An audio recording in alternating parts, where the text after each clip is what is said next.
Good evening. My name is Merwin Chambers. I'm treasurer of the Friends of the Gwinnett County Public Library.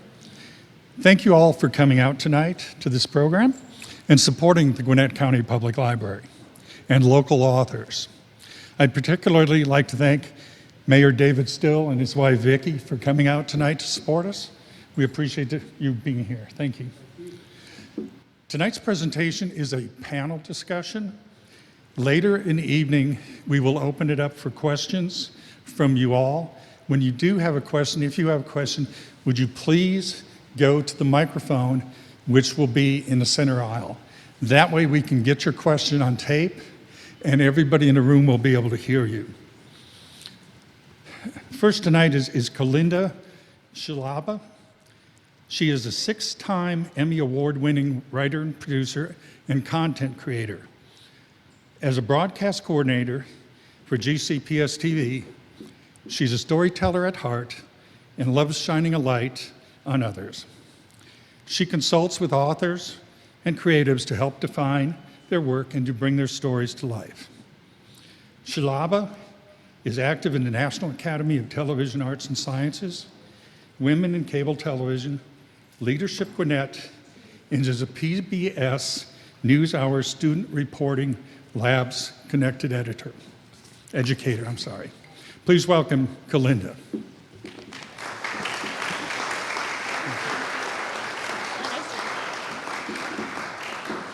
Next, we have Alayne Smith.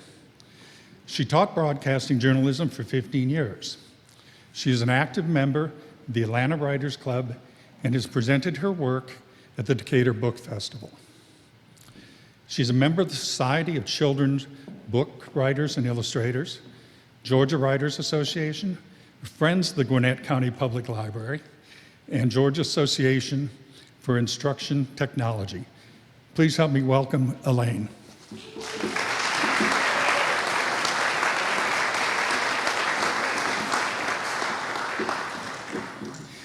And completing the panel, we have Tim Westover. Tim is not a native Southerner, but he has become one through exposure and exploration and no small amount of good luck. His novels merge Southern folklore with local history, both big events and little forgotten stories. Aurea is set in the 19th century North Georgia mountains and receives starred reviews in Publishers Weekly. His new book, The Winter Sisters, set in Lawrenceville in 1822, has received numerous awards, including the first U.S. Selfies Prize from Publishers Weekly and Book Life, and the 2019 Authors Circle Fiction Book of the Year Award. Please welcome Tim to the stage.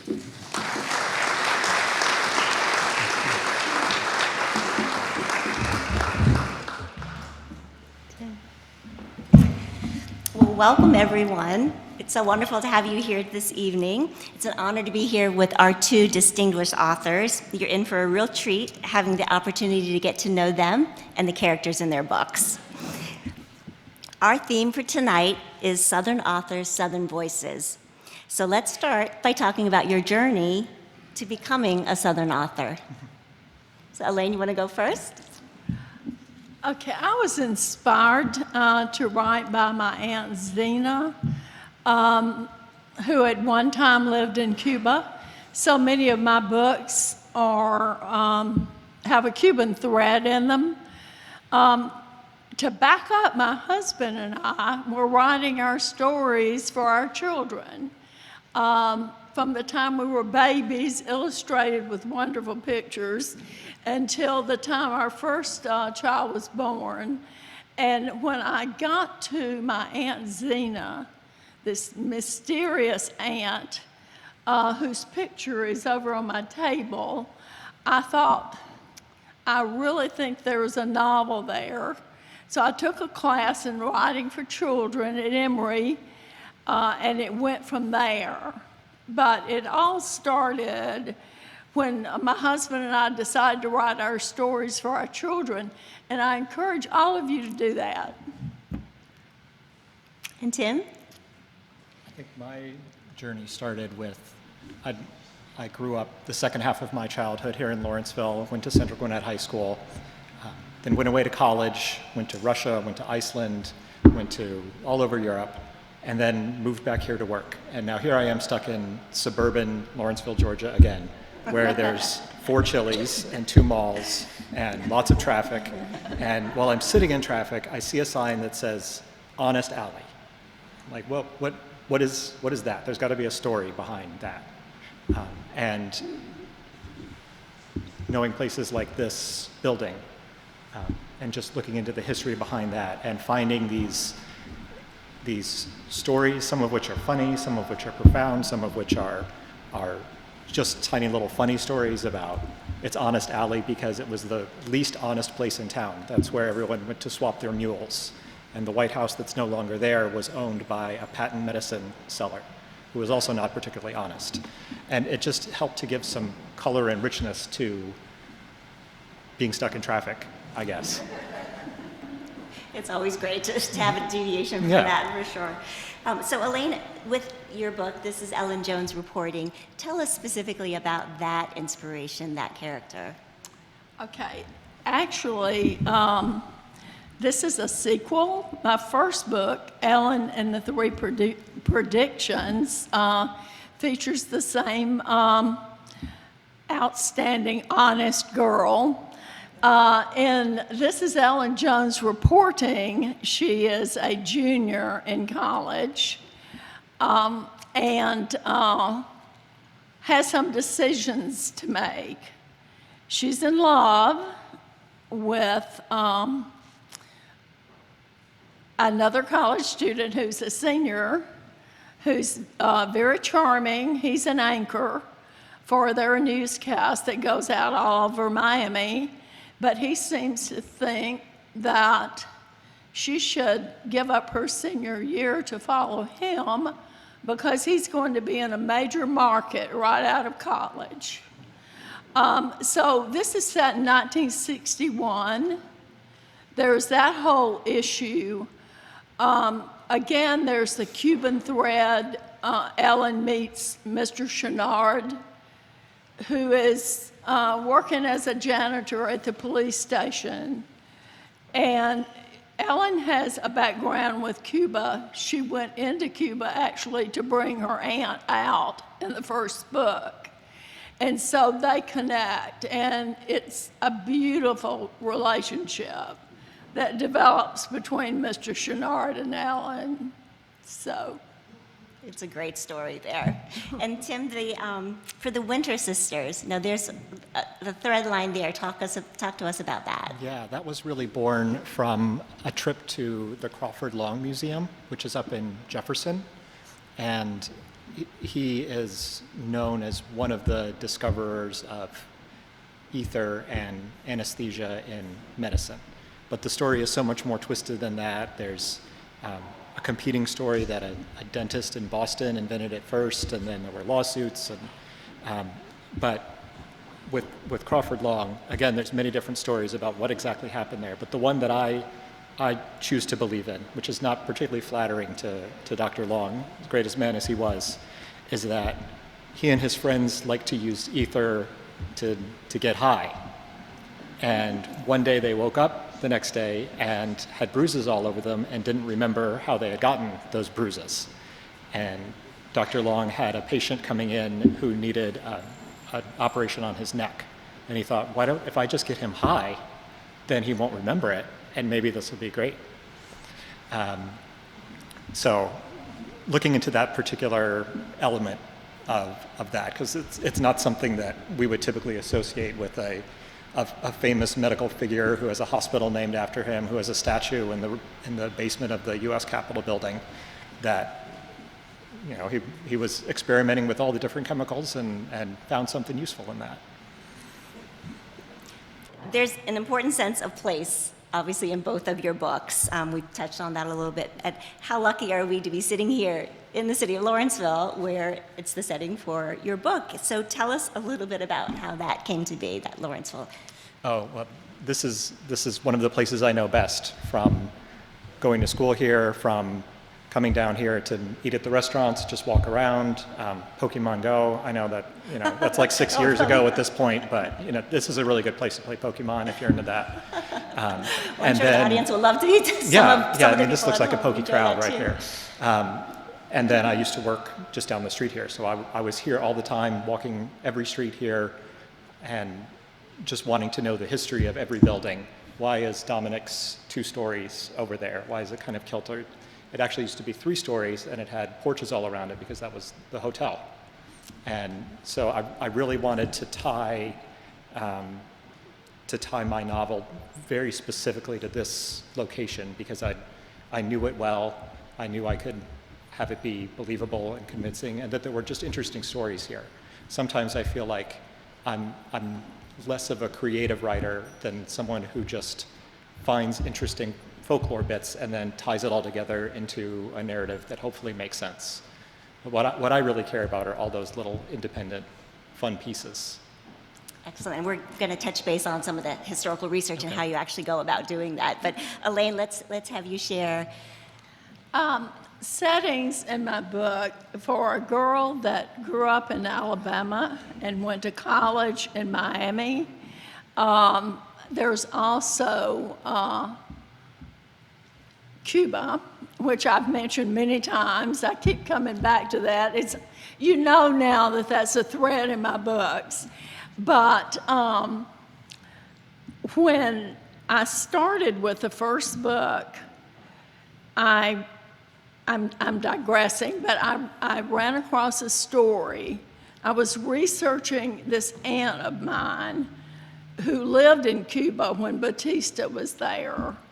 And I was researching about Cuba and ran across the story of the Pedro Pan movement. And I don't know if you know of that story or not. Many people don't. 14,000 children were sent out of Cuba to Miami after Castro came into power. And so when I read that, I knew that I wanted to write about that. So the events in Cuba actually dictated the setting as far as years, because the Cuban Revolution, the Bay of Pigs is featured very strongly in this book. So Cuba drove my Ellen books. And you also, just in terms of Lawrenceville, we want to touch on the fact that you live here now, so it's got a special place in your heart as well. My husband and I live as close to the square as you can get. So I told him, although I do cook, I told him that we're going to take a week and eat one night in a different restaurant on the square all week, no cooking. Can I join you in that endeavor? I'd love to try that. So it's wonderful living here. It is a wonderful place. And so that now that we have the setting in place, let's move on to the time frame for each of your books and how that played a role in telling the story. For my book, it's set in 1822, which is just after the founding of Lawrenceville. Here we are in 2021 at the bicentennial. So I set it just after that. And it's also in the right time period for the Crawford Long story. Plus, there's just something more interesting to me about writing. So many book plots could be solved with a cell phone. And so if you set it far enough back, you don't have to worry about that. If the characters just called each other, then so many great movies disappear, so many great books disappear. But then we can just gloss over all that and set it historically. I love that. That's a great perspective on that. And Alayne, in your books in the 60s and... Well, the first one starts in 1959 when Ellen is senior in high school. And I need to throw this out because it's important. A big part of my books, or the Ellen books, are based on a soothsayer named Luella. And in the small town where Ellen was born, there was a soothsayer that gave predictions for the babies' lives. So And may I even- just ask the soothsayer, explain? She's more than a fortune teller, but she makes these predictions. Her name is Luella. And even the learned, educated people go to Luella to get predictions for their babies' lives. There were 3 predictions for Ellen, and one of those was that she would fall a dictator. That dictator was Castro. That actually does come true in the first book. So that's all 1959, all the angst of a senior girl and everything that's involved in those high school years. And then we go to her sophomore year in college in Miami. And we go to the sophomore year because it's driven again by what's happening in Cuba. So we're going from 1959 to 1962. Write what you know. I know those years. That's very key. Well, and we've touched on this, but history playing a big role in both of your novels. How did you start doing that historical research, and were there any surprises along the way? The best stuff always comes from, you open the book and it says privately printed by the Friends of the Blank County Historical Association. And they're just little floppy paperback books, probably printed in the 70s or 80s. They sit on the back shelf of the Foxfire Museum or the general store in Dahlonega or various antique stores. And that's where I found so many great little legends and folk tales of the area that are hyper-specific. Not just that, I read plenty of the ghost stories of Savannah too. Those tend to get a little more generic after a while. There's kind of a certain pattern to those stories, but the really great stuff is in the little tiny forgotten hidden books. And it's also in the giant Gwinnett County records, volumes 1 through 17. You just don't know which page the good stuff is going to be on, so you just gotta slog your way through it. And where do you find these books? Oh no, our wonderful library has all of these. Excellent. Yeah. Good plug for the library. Excellent. So you collect and were there any surprises when you started doing your research that made it to the book? Oh. So in an earlier book, my favorite character is a giant turtle who lives in a cave near the bottom of the lake. And he is an immortal and invincible turtle. Nothing can hurt him. But that doesn't mean that nothing can hurt his feelings.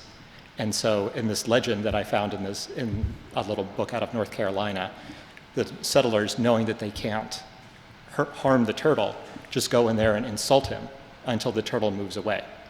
And that I had to use that story because it just seemed like we can be as hard-hearted and invulnerable as we want, but we all still have a weakness. And even if you're a giant turtle with an impregnable shell, it doesn't mean somebody can't just come up and have your mama joke that hurts your feelings. Those do hurt. Yeah. Those do hurt. Well, so now that we've talked about the history and the surprises, what would you say in terms of the major themes of your book that you would like to share with the audience? Throughout the Ellen books, there's a phrase, truth and honor. Pardon me, there's a story in the first book about on Ellen's grandfather's land in Alabama. There's a grave out in the wilds in the middle of nowhere of a Revolutionary War soldier. His name is Jonas Stockman, and truth and honor is engraved on his tombstone. And for years, Ellen and her Aunt Zia would walk to his grave and make up stories about who he actually was. And at the end of the book, they do find out his history. But at the very end of the book, she moves a trunk and she feels something move, and she reaches down in the bottom of the trunk, and there's a plaque, or plaque's not the word's not coming to me. It's like a name plaque. Like a nameplate? That says Truth and Honor. It's an old wooden plaque with brass on the front, and it says Truth and Honor. And she takes it out of the trunk. And of course, it goes to college with her. And she's a journalist. And the thing I love about the book is I think it teaches, by the way, my book is a young adult book. And the thing I love about this book is I think it teaches young teenagers that there are ethics in journalism. And so that truth and honor is her mantra. Does that answer your question? Absolutely. That's a great thing to carry over for sure. I think the major theme of the Winter Sisters is about being open to new ideas and new experiences. So our main character, Dr. Waycross, comes into Lawrenceville from the big city. Lawrenceville is not the big city. There are no Chili's there at the time.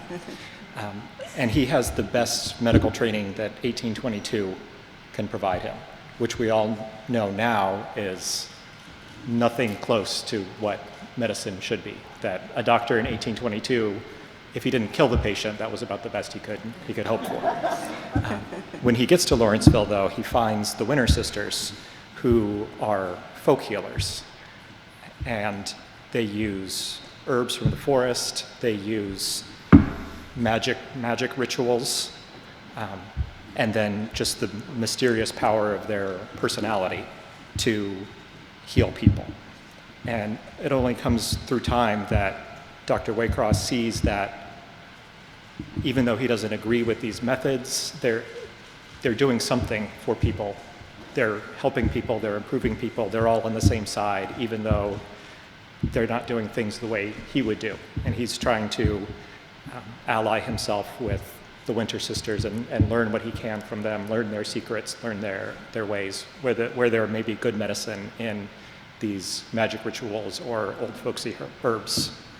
So it's just about the characters being open to that experience. I don't mean it to denigrate modern medicine in any way. It's not the comparison from Dr. Waycross being the mainstream doctor. He's a mainstream doctor of the 19th century, which is convinced that he was right and totally wrong. Now, I think with the scientific method, we're in a much better place with medicine than we were. But it doesn't mean that we can't get some benefit from the other modalities of healing that are out there, whether it's religious belief, whether it's relaxation, mindfulness, or we find new antibiotics in dirt all the time. The penicillin that we used in World War II came from a moldy cantaloupe in Idaho. So there's still lots out there to discover. Yeah, I think that message of openness, being open to new ideas and things that can come your way. Absolutely. And since we're talking about Dr. Waycross, he's not the most endearing character. No, and I kind of like that. But yeah. He does. So tell me about that, because he does progress over the course of the book. Oh, he's 100% autobiographical. Oh. Yeah. Yeah. So if you get along with Dr. Waycross by the end of the book, then you probably get along with me. But there's very much my story in there as well, and starting with a chip on my shoulder about certain ideas and coming around to them. And that's the beauty of being a writer. You get to voice those ideas and create characters that are similar. There's a certain catharsis in completing the book and going through that journey with Dr. Waycross. Well, and so, Elaine, I'll have to ask you then about Ellen. How much of you may be in Ellen or in your characters in your book? Several of my friends have said, I think you're Ellen, and I'm not Ellen. I'm a ninny compared to Ellen. Ellen. Well, I would have to disagree with you there. Ellen is a very strong character who always does the right thing. She goes, of course, problems drive books. So she certainly has her problems through both books. But she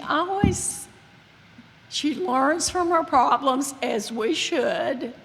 But I kind of think she's admirable. I do. She is, absolutely. And I'm not Ellen. I wish. Well, you are admirable. But is she modeled after someone in your life, or did someone else inspire her as well? Or? You know, she's really not. Her aunt, Zia, I mentioned before that I had an Aunt Zena that lived in Cuba. So in the book, there's an Aunt Zia who is she's a reporter for CBS in 1959, and she is sent to Cuba to cover Batista, and is there actually when Castro comes into power. She is Ellen's role model.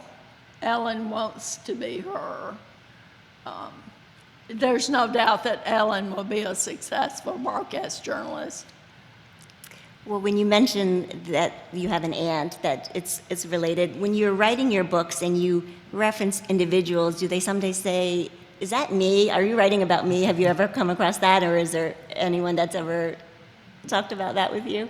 No, I really haven't, but I have stolen stories. Oh, no, you have to. Yeah, it's essential. Oh, my goodness. Leverage stories.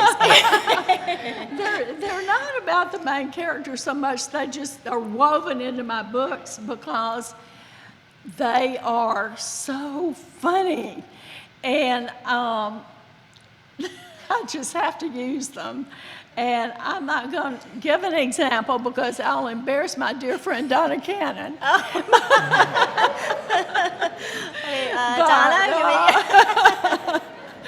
But yes, there are just so many wonderful stories in life, and those I weave into my books. But Ellen is made of whole cloth.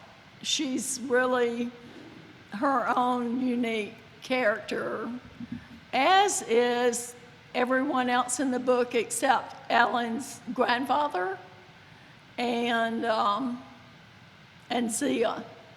So. Well, and Tim, all of your sisters have different approaches. We've mentioned this to curing the ailments. With Rebecca focusing on the body, while Sarah treats the mind, and then Effie perhaps the spirit. Which of the Winter sisters do you most identify with in those? Oh, definitely the plant one. The plant Yeah, one? yeah, Rebecca, because that became my hobby afterwards. I started growing some of those plants while I was researching the book, and now it's taken over the garage, it's taken over part of the yard.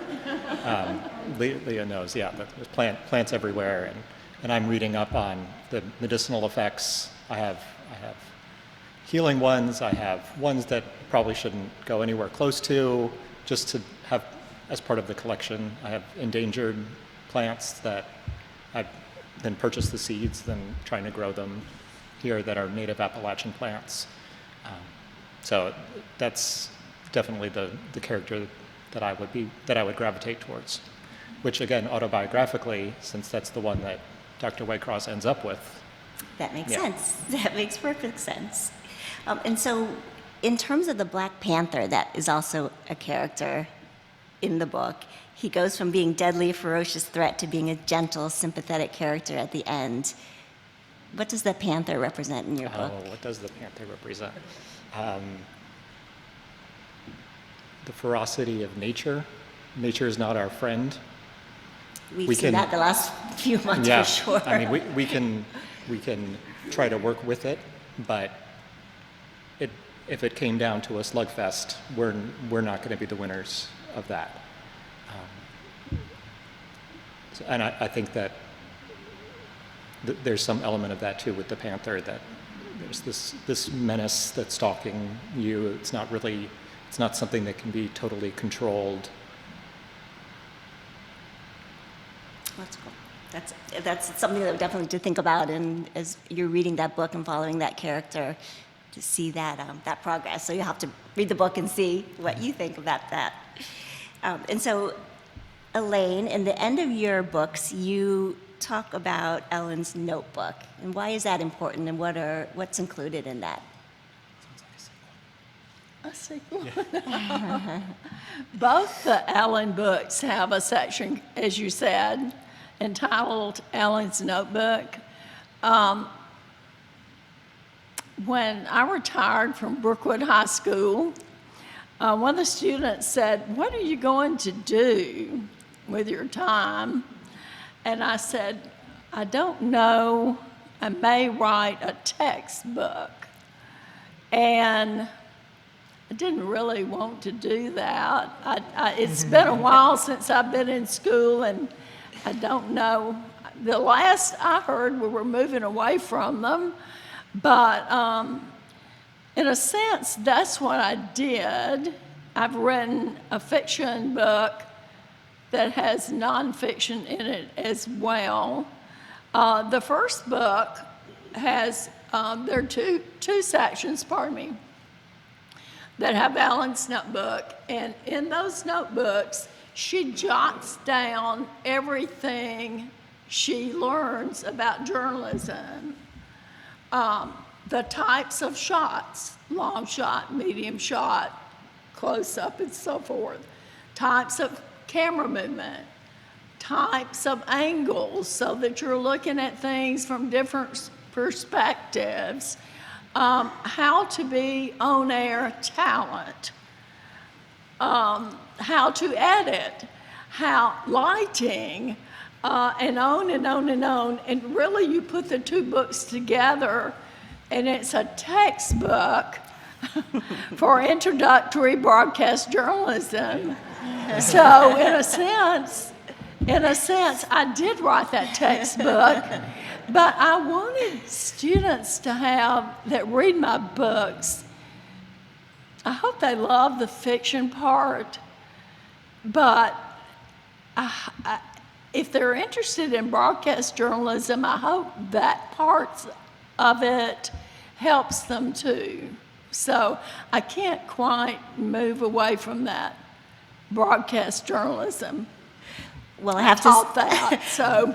I have to say, as an adult, I turn to it for tips as well. So you did a good job for across the board. It really is a great addition to the books, and I think that the young adults will enjoy that, and the adults. And so, Tim, we've talked a lot about the remedies and the cures in the book that are mentioned, and there's something about, whether or not they're old wives' tales, but you also have a family cure that your grandmother introduced. So you want to tell us a little bit about that family cure? Why am I spacing on this? Okay. This was one of your book club questions that they had asked and presented that was a possible cure. So in the book, when you talk about the different types of cures, you've got the medicine man that comes and he's trying to do these remedies. Tell me a little bit about that character. Yeah, so he's the medicine man, traveling medicine showman character in the 19th century is not going to be a trustworthy guy, typically. He's selling medicine, but most of what's in that medicine is whiskey or some other kind of alcohol. And that was really what did you more good than anything else that might have been in there. But then there's one particular patent medicine that I saw the bottle in an antique store and fell in love with it. It's called Grove's Tasteless Chill Tonic, which if I ever had like a 90s hip hop band, that's what I would name it. And reading more about that, not only did Grove's Tasteless Chill Tonic not have alcohol in it, it was a malaria cure that had quinine in it. So it actually worked compared to everything else. So what about a medicine show man who is using some of these techniques to bring in the people with his presentations, his banjo, his theatricality, but then he's actually selling something that works and is going to do somebody some good at the end of the day. And he may be using those medicine show man ends, but he's not in it to get rich. He's in it because he actually feels like he can do good for somebody. That's a great way to look at him. Very beneficial there. So I know we're getting close to the end, and we want to make sure that we've got time for audience questions, so I have a few more just about the writing process in general. If you could share with us a little bit about when you have the idea and when you're starting to write your books, what type of process do you go through? I'm a big researcher. I read and read and read as much as possible. I begin to kind of have some plot or ideas for a plot, gather around that, and just writing down random facts in a notebook. And then at some point, I'm ready to make the jump into actually writing something. And then it has to be, I get up at 6 o'clock in the morning, and I finish at 8 o'clock in the morning. And I will not move from the computer, even to get more tea, between 6 and 8, and I will not skip a day. And even the days when it's hardest, I have to be there. I have to have my fingers on the keyboard doing something, somehow moving forward. I'm also not an outliner. I write, was it that Lawrence Stern says that he's certainly the most faithful and religious writer, because he writes the first word and then just trusts to Almighty God for the next one to come. And I feel that's kind of like me too. I'll start writing and I'm not quite sure where I'm going to get to. I may know like where I need to be in 200 pages or so, but as far as the specifics of getting there, that is just something that's going to have to come through the process of being at the keyboard and physically typing keys. I can't think my way through that process. I just have to do my way into that process. And Elaine? I've learned from attending Atlanta Writers Club meetings that the authors talk about two types of writers: the ones that have an outline that they follow, and then other people, the other group is called pantsers. They're writing by the seat of their pants. I love that. Yeah. And I have, the first 3 books, I developed an outline. It was a map. I sort of knew where I was going, but it was fluid. I changed it. But I knew where I was going when I started the book. This 4th book, I am really trying to be a pantser. And I feel like it's working.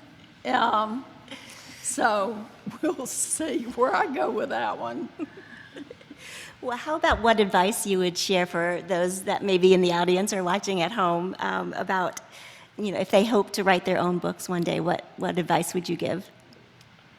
The thing that was hardest for me, that I think was one of the most valuable lessons, is the book is its own entity that is separate from you. And you may have written words, sentences, pages, chapters, characters in there that you personally love. But if it doesn't work for the book, then you just have to exit out. Both of the books that I've written were twice as long when I finished the first draft, and I cut them down by half, just by taking out even scenes that I loved. And if you need to, just copy it into another Word document and say, I'll save this for later. You'll never come back to it, but maybe you will. But you have to make some hard decisions and trust to what the story needs and what the book needs, and put your own ego behind you. I'm not always successful with that, but that's my advice. And if I follow it myself, I'll be in better shape. I love that advice, though. I think back to the first book that I wrote, and I don't think there's ever been a greener author. I wrote, and wrote and wrote and wrote. And then Kolinda read the book for the first time and gave me some good advice. And then I rewrote, and then I had friends read it. For me, as a beginning author, I attended conferences like you wouldn't believe. I could not, in meetings, I cannot tell you how all that helped me learn what was new, what was out there. You don't skip 2 spaces between words. You don't? And I just learned so much. You just have to get yourself out there and learn everything try to learn everything there is to learn. And then I hired an editor. She was in Ireland. We Skyped. I had to learn to Skype. I tell her my first book would have never been published if it had not been for that editor. But I've learned, I feel like I've learned so much, but there have been so many people that have helped me. And if you are thinking about writing, I can't encourage you enough to join groups like the Atlanta Writers Club, or if you're a children's author, the Society for Book Writers and Illustrators. What they do for authors is amazing. So, and get your friends to read your books. Well, I will say, from the beginning, your authentic voice was in those words. And so it might have needed to be edited some, but that was the key thing. I think whenever we're reading something, we can tell if that authentic voice is there and that we can't wait to turn that page. And that's what you had from the beginning. So. Yeah, if you're a beginning writer, get yourself out there. Join these clubs, go to these conferences, go to these meetings. You're going to learn so much. And Tim, I know you've got a great support system as well. How important is that to have your family behind you and just being able to have that space sometimes to say, okay, I'm writing. Yeah, well, that's why you have to get up at 6 o'clock in the morning, because the kids don't get up until, well, yeah, some of the kids are up at 7 o'clock. And, but I had a great team too, of editors, proofreaders, designers. Just there's no way that you can accomplish this task by yourself.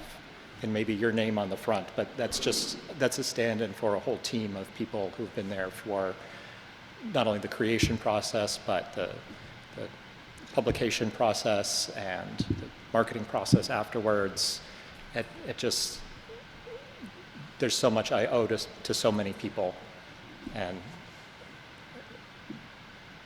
I'm thinking now that I don't have that little acknowledgement section in the back of my book, and I'm feeling bad about that. Well, this is your time. Yeah, I should add it in and paste it in.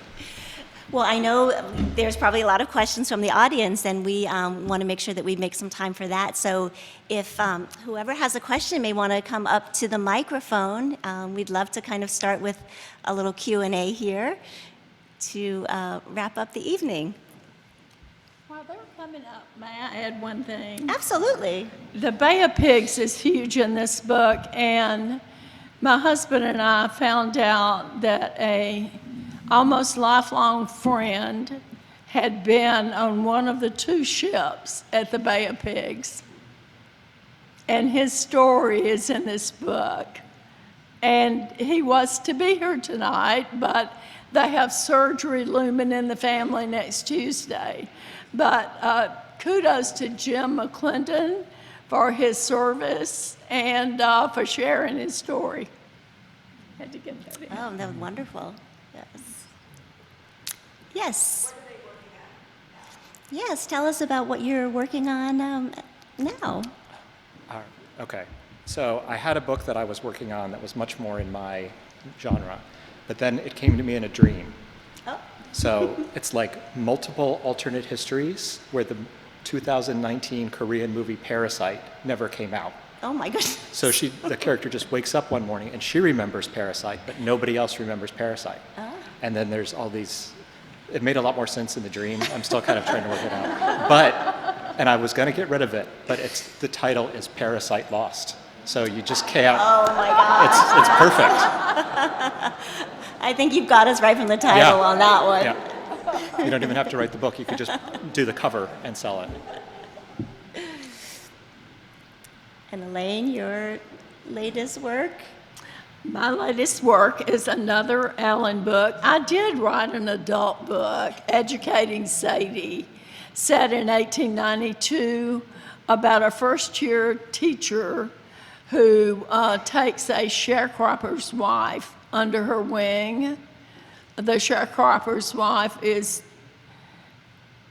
brilliant, but has no formal learning, and she's abused. And so Sadie is her name. So that's my adult book. The third Alayne book is about a third of the way finished. And it's going to be different from the other two in that there's a mystery involved. And we're also going to have to settle some issues in Ellen's life. There's the Luke that she goes to college with, and there's a admirable young man named Jojo whose parents are sharecroppers, and she has those two male interests in her life. And a good friend of mine told me that she was going to wring my neck if I did not let my character choose JoJo. So I don't know, I have to make a decision on that. So that's going to be the end of the trilogy. So I have to wrap up that side of it. So that's where I am. Well, I put my vote in for JoJo as well. So, yes. Has any of your students reached back out and telling you that they read the books and had any comments since you were so long in the real world as a teacher? Do you know, Greg, I'm ashamed to say when that first book came out, I didn't target the schools. I don't know why. I did a lot of speaking at conferences and speaking at bookstores, signings and book clubs. I did all that. It was all with adults. And I'm sorry for that, although since these books are set in the late 50s and early 60s, people my age can read these books and relate to them. And so I think, and the opportunities just fell in that direction. But I'm really excited because I'm going in the opposite direction with This Is Alan Jones Reporting. I'm going to be in a school for the day next month, speaking to over 500 students. So that's a great start to get Alan Jones out there. I'm so glad to hear that. Yeah, I'm excited. Excellent, excellent. And I know you have another event coming up. You want to tell us what's on your schedule coming up? Yeah, so the Atlanta Reads Virtual Book Club is going to be reading The Winter Sisters. And when is their, I forgot to bring the bookmark up with me, October 7th, October 9th, somewhere in there. It's on the bookmark that's floating around the hall. So there'll be another Zoom discussion associated with that. Excellent. Coming up October 19th. I was way off. Okay, I would have, but at least I was early and not late. So For the final closing tonight, I would like to encourage you, if you're interested, to become a member of the Friends of the Gwinnett County Public Library. We don't require you to attend meetings, but we love to help your help at author events like this one tonight. It takes a lot of people, including the library staff. Give a big thank you to them. Individual dues are 15, and shouldn't say dues. Individual membership is $15. A family or household membership is $20, and we'll give you a free mug with our logo and a pen on it. So I'd encourage you to join. You can join at the table at the back of the room. Thank you.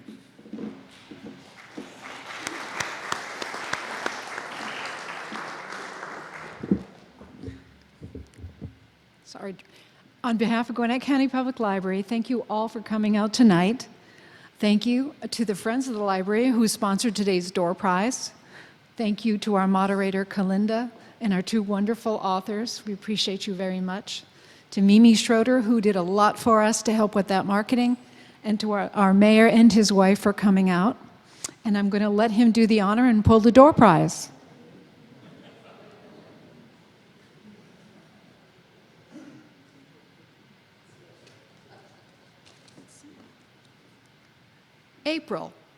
April.